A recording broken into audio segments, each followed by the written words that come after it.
I miss you. Oh, hi, Breanne. I'm going to sing a song. Are you ready? I am.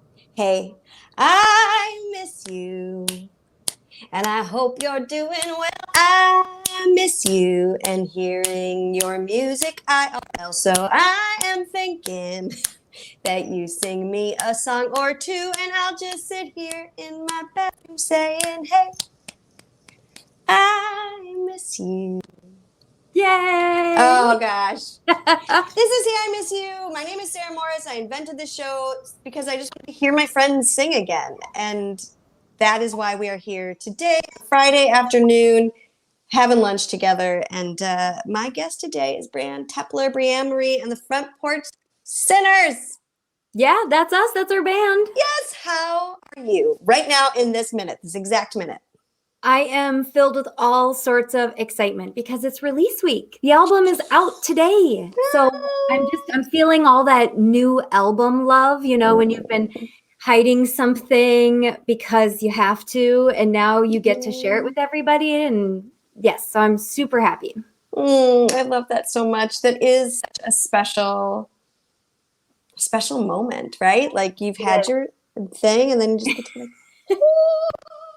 It's, you know what it is? It's the meme with the little otter who's holding the little guitar and he says, I have this thing to show you. That's me. I'm holding the little tiny guitar saying, I hope you like this thing that I did. Yes, here I made this.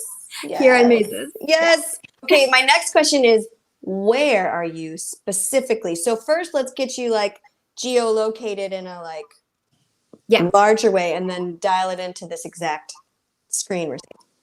I am in Duluth, West Duluth, which I call the best Duluth, in the West Duluth area. And in our home, in our downstairs rehearsal area, which hopefully one day maybe could become a studio space, a recording studio. But this is our little slice of heaven in West Duluth. And we've been here a couple years, and the space has served us so well as a band to rehearse, but also during the pandemic, a place to have like nice live streams. Yeah, the background you have is really amazing. Can you tell us quickly? Yeah, this was a quick Amazon search for, I was looking at like mandalas. I was thinking, okay, something funky, but this one popped up, and then I put some patio lights. Oh, there's our piano. That's amazing. Yeah, it turned out really great. When we put it up on the wall, it's like one of those things where now you can't imagine not having it on the wall. Like the color of your bathroom. You can never change it. Which is where I am. I'm in my bathroom, and you've been here before. You've been a guest on Toilet Tunes, which was so much fun. You brought in the first trumpet. I did. I could have brought guitar, but I thought I want to be the person who toots in your bathroom. Yes, I will link to that. It was amazing. Will you sing us a song and tell us why you're singing it? I will. I'm going to sing a song off the new album. It's called Good Bones. And I think that a lot of people have been playing. I've been watching every episode. I love this. I love this new show. And there have been some sad songs. And this is a sad song, but it's also really sweet. And I think a lot of people identify with it. When you have to move away from a house, or maybe your grandparents sell their house, you have fond memories. And that's what Good Bones is about. We sold 115-year-old home that we spent our first, important years together in. Yeah. So I love that. It's sad, but it's sweet. Good Bones. All right. Good Bones. Here we go.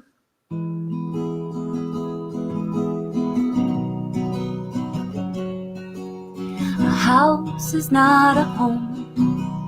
A body is more than bones. Heavy as a stone right now. This place is a memory. I can't tell you what it means to me, but it's time to let it be right now. Oh, goodbye, home, sweet home. May you stand tall while I'm rolling. Every imperfection, every little blemish, you're old, that's true. And they'll say that about you. Oh, but never forget you've got good bones. not the way. When the destination's changed, I will never be the same as I was here. This room is no longer mine. There's more to memories than time. So excuse me if I cry, my family was here. Goodbye, home, sweet home. May you stand tall while I roam.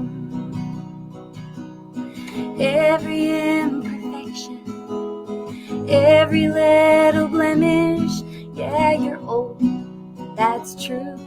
And they'll say that about you. Oh, but never forget you've got good memories of who we were. The one who died with broken hearts. Look in the yard, I can see him there. He's calling my name. Wanna remember everything, wanna forget it just the same. Holding on so hard, 'cause I can't leave it all behind.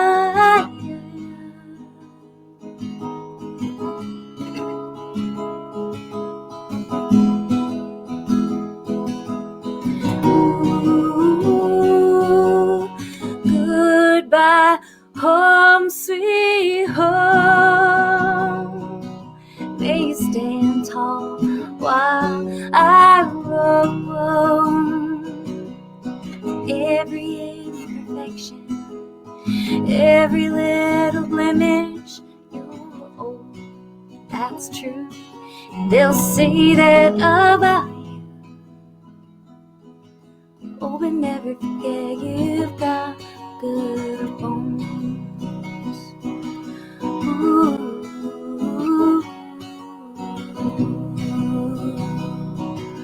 No, never forget you've got good bones. Oh, thank you for singing that one. I was listening to it while I was getting dressed up for you today. You sang the word every little blemish, and I was like doing something with my face. I was like, how does she know? How did that happen right at the right moment? The house we sold had a lot of blemishes, but I think we do too. So it's both ways. Do you still drive by that house?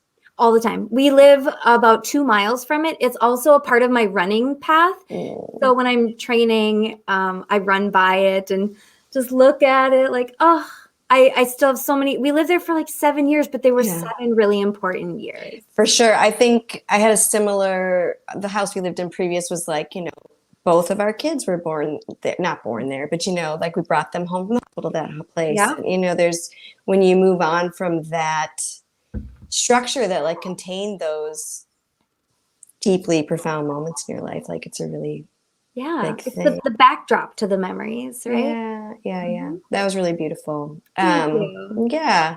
I am wondering now if you would be so kind as to tell me something good. Tell me. Oh, I'm such a positive Polly. I feel like I'm always Yes. Yeah, I'm always talking about things that are good. So, you know, you can follow me on any of the social media and I'm almost always sharing something good.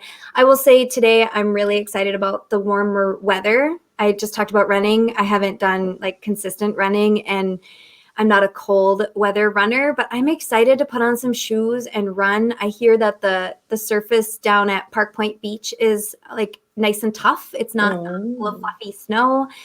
So maybe there's a spot there to run. But I'm excited to get out and hike too. This weather has me feeling all sorts of good and positive. Oh, I love that. Yes, I totally recommend following Breanne on Instagram, and we'll link that because I do feel like your positivity comes through all the time. You've got a way with the way you see the world that I really enjoy. And just to give context, because you did tell everyone you live in Duluth, but not everyone who watches this is from Minnesota. Duluth is in Minnesota. Duluth is 2.5 hours north of Minneapolis, if you all don't know, and it's right on Lake Superior, and it's gorgeous. And it does have some really great older homes, and it also has like a lot of elevation. Yes. For you to be, because I'm a runner too, but like for you to go running, like you got a shot at hills.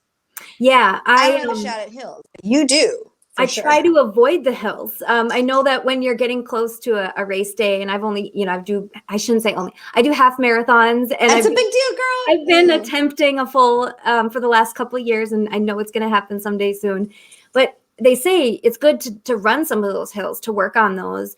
But oh man, I'm not a hilly runner. I do ride my bike though, and I don't mind a good challenge on a hill with the bike, because a little bit easier on the lungs and legs. Every time, we're back in days of travel, when I'd land somewhere where the running had to be hilly, it was like, oh my God, my body is so mad about this. But in a good way, the good kind of mad. I can hike the hills. I can run the flat. I love it. That's perfect. In case you missed it, we're going to talk about your beautiful new album, Juniper. I wore yellow. And I wore blue. I know. So together apart, we are totally representing. I will say that not only is the album beautiful musically, but I was like such a soft spot for this cover. When you revealed it a few months back, to your Kickstarters, I was like, oh, that is so gorgeous. So let's go outside in. Tell me quick about the outside. So the outside, I gave a rendering to my designer, because I'm not a graphic designer, but I pulled in some elements and he kept almost everything, just spruced it up a little bit. And I think it has that vibe of like a Fanny Rose chocolate box. It's got that old school vibe if you look like the and on Breanne and the Front Porch Sinners. And the coloring, and then it's juniper branches and berries. The color yellow was actually supposed to be an accent color, but when I was pulling items together, I found some other albums that had like teal or green, and it looked a little too similar. So I wanted to go different. But then when the designer finished the album, I noticed it looked just like one of Dolly Parton's covers, a yellow Dolly Parton cover. Well, I love that. That's a good version to look just like. I feel like this is a tattoo that needs to happen. Yeah. Yes. I don't know if you're a tattoo person, but that feels like. I am. I have almost a full back. I'm working on a full back. That would be perfect. It's got like that 70s vibe to it with the font and the styling. And I think we went with sort of a retro vibe with some of the like pedal steel sounds and the fiddle sounds in the album. So I feel like it just matches the music. I totally feel like there's a beautiful retro that happens in the instruments a lot, and your voice too has a timeless quality to it. And I think you just referenced 70s, but there is a beautiful. It opens with this awesome track about 1991. Yeah, I remember 1991. It's called Central Hillside 91, and like I feel like it does also pull in those elements, like it feels that as well, which is really cool. Yeah. It's a band album. Right. It's our first band album. And I think more than anything we've ever done, this is the time where we all produced it. We all worked on arrangements and pieces and solos. And I joke that Kaylin kept the best notes, because we would be talking about something from one rehearsal to the next. And we'd say, well, look at Kaylin's notes, because that's what we really decided is. In her notes. But everybody did so much work this time around. There's no way I could have just put it as Breanne Marie. It's a full band project for sure. Yeah, and you worked with Vicki Emerson on pre-production. I did. Vicki, who's been in this bathroom before. Yes, Vicki. Had been posting some stuff about the production work she did on her last album, Steady Heart, and I was really inspired by that, but thought, I'm not ready. That's the part where I fall short, is the production. And I'm not wanting to hire some, big hotshot producer that's going to tell me what to do because it's their process. And so I reached out to her and I said, would you ever consider producing or pre-production work with another artist? And pre-pro was what we ended up doing. We were back and forth last winter, and it was magic. I'll never not work with a producer on pre-pro again. It was a game changer for how the songs turned out. And I learned so much about writing songs, arranging songs, putting pieces together and other sounds. So this was also the most prepared we've ever been going into a studio. Cool. That's awesome. Which especially, you did record this in COVID, and I read a little bit about how you guys really work to put like safety protocols in place and all of that. And I imagine once you're doing all that work to make sure it's safe, and studio time's expensive, so you really want to get in there as prepared as possible to make best use of your time. And then, because then you switched to virtual emails and things like that to finish things up, correct? Yeah, it was so drawn out, and a lot of it was not that personal magic you get from being in the same place for a few days in a row or a week in a row or whatever it might be.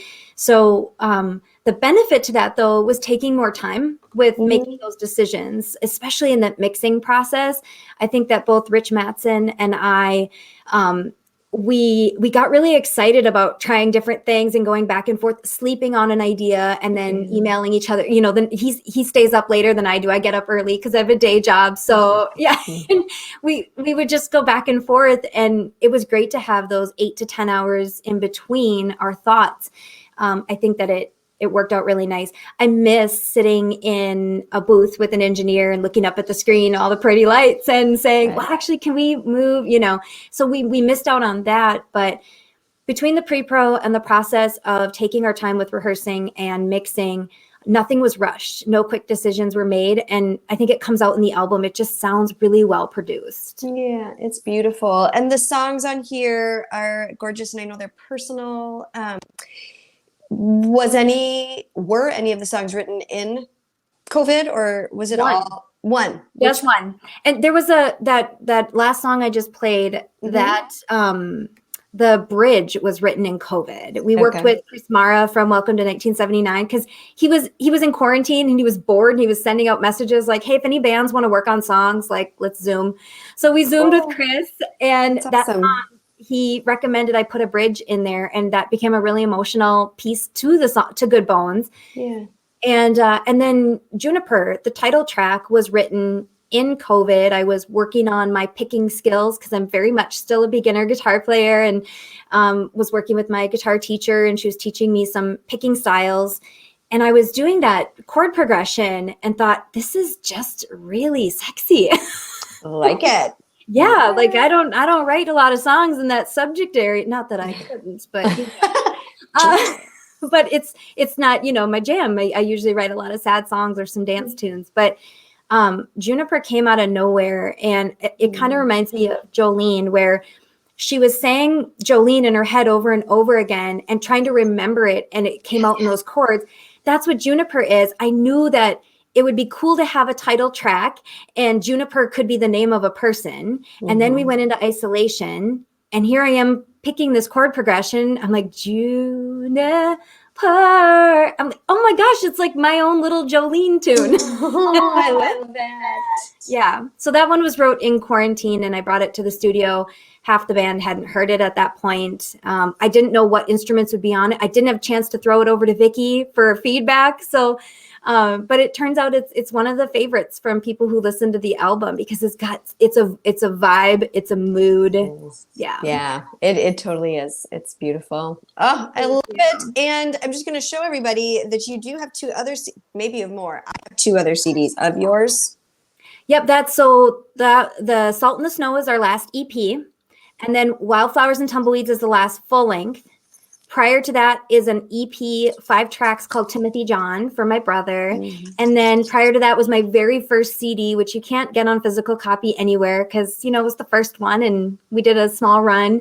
And that was called 6 Strings of Peace and Sanity. I think that this album is a lot like that first one, but with 8 years experience behind it. Right? Like it feels like it could be 6 Strings of Peace and Sanity Volume 2 almost, with the way the songs and the mix are. But you can tell there's 8 years of learning behind it. That's beautiful. It's so beautiful. And I think we also need to highlight, it's just that it's sold out. You don't get copies because it's sold out. It's sold out.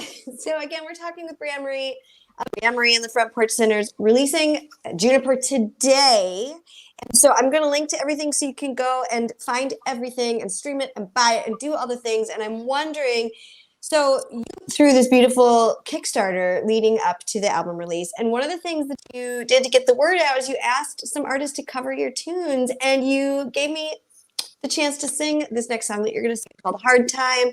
Can you talk about a little bit about how you wrote it and then sing it for us?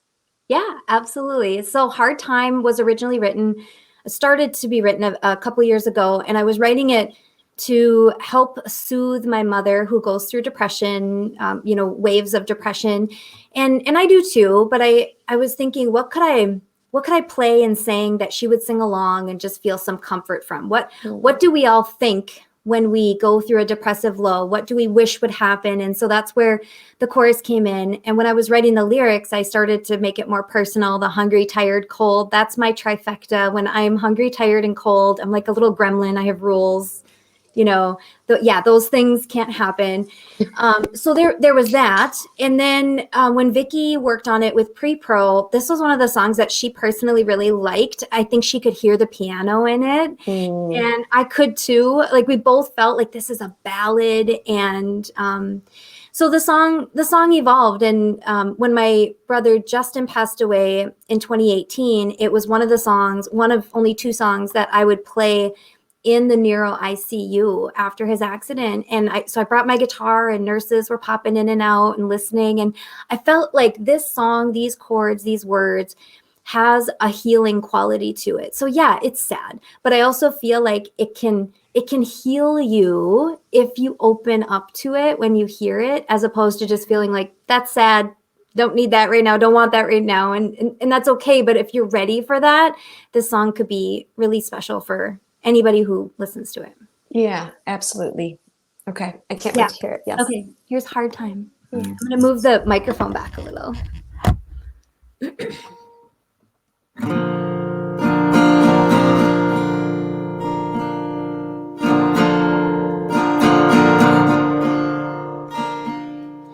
Looks like another hard time in a month, a season so great.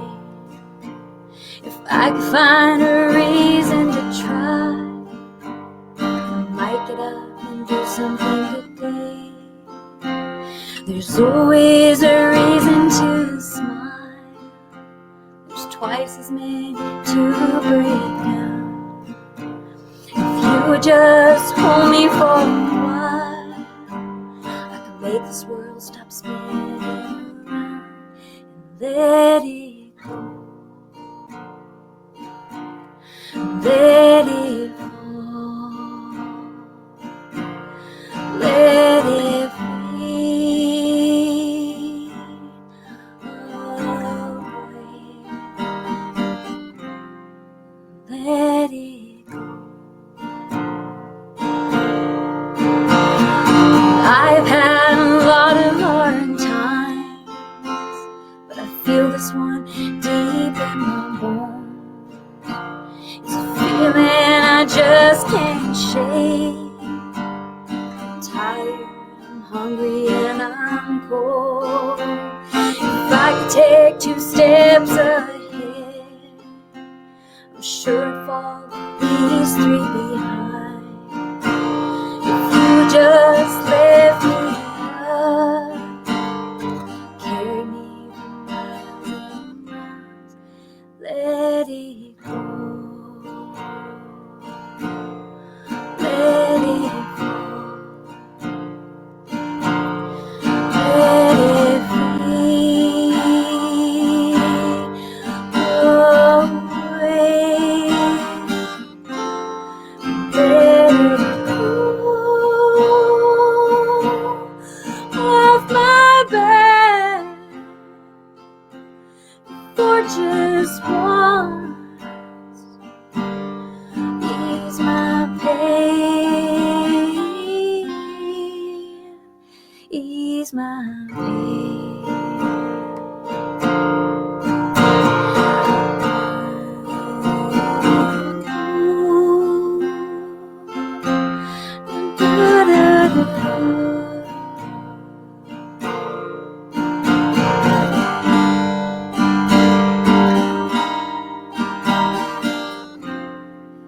Let it go.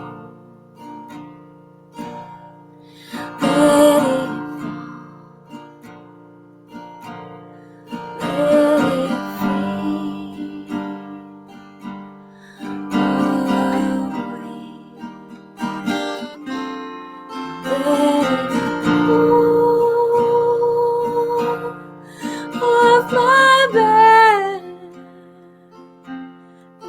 just want ease my pain and let it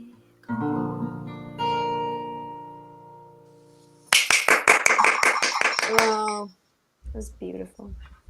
It's a sad one. But you're right in that it is. It's sad. An offer. It's an offer of you're not alone, right? I mean, I think that's how I feel it, and I think that is such a gift that you can give to people, and yeah, being seen in that period of is Sometimes people need like words to go with what they're feeling, especially if it's their first time through grief. And I've been grieving for so long that and have been really insightful about what that grief is and really reflective. And I hope that when I express that, instead of me just singing and saying I'm sad, saying I'm sad too. yeah. And I get that. And I hope that this helps always. Yeah, I think it does. Thank you so much. I'm going to put you on the spot with a question I didn't prep you for. This is the play it forward section of the show where you tell me something you're listening to that's driving you wild or like getting you hot and excited. Yeah, I would say that during quarantine, I have been really digging Jamie Wyatt's new album, Neon Cross. Such a good one. And The Highwaymen. And oh gosh, Tanya Tucker. We have The new one. And I've been listening to a lot of records. That's awesome. Okay, I will link to those. I haven't listened to Neon Cross yet, but it's been on my list, so now I got a thing. Of course, the Highwaymen is they're amazing, and the Tanya Tucker album that she did with Brandy Carlisle, and Yeah, I think that if you looked up what Shooter Jennings produced in the last couple of years, all of them are winners. I think that he's sort of like the King Midas right now of the Americana alt country world. Anything he touches is gold. So if you just look up his list, you've got a really awesome playlist to put together. And Neon Cross was one of those albums that he touched and turned to gold. I love it. Gold brings me back to yellow, which brings me back to Juniper, which is out today. And everybody go get it. I've got all the links up there, the Bandcamp, her website, plus all the streamers if you're a streamer. And we are encouraging people to go out to record shops if they feel safe to do so. Yes. We dropped the album at 5 shops in the Twin Cities. So Solstice Records, Mill City Sound, Barely Brothers, Electric Fetus, and there's one more. Did I say Solsa? You did. That's so awesome. I've never done that pro move before. Way to go. Down in the Valley. That's the other one. Down in the Valley. We want these shops to be around after the pandemic is over. And so we don't mind taking that consignment cut where, we would get less if you were to Venmo me money directly, but we want bodies in record shops. They're practicing all the protocol and safety precautions. So please shop local for your music stores. I love that so much, Breanne Marie. Thank you for being here. Thank you for having me. Oh my gosh. Yes. This has just been such a joy to catch up with you. Thanks to everyone for tuning in. We will be back next Friday. Again, every Friday at noon. I have a new episode. Now I'm going to go out and sing the theme song again because I just want to stick in your head all day. Hey, I miss you. And I hope you're doing well. I miss you and hearing your music. Also, I am thinking that you sing me a song or two, and I'll just sit here in my bed saying, hey, I miss you. Thank you for being here. Everybody have a wonderful day.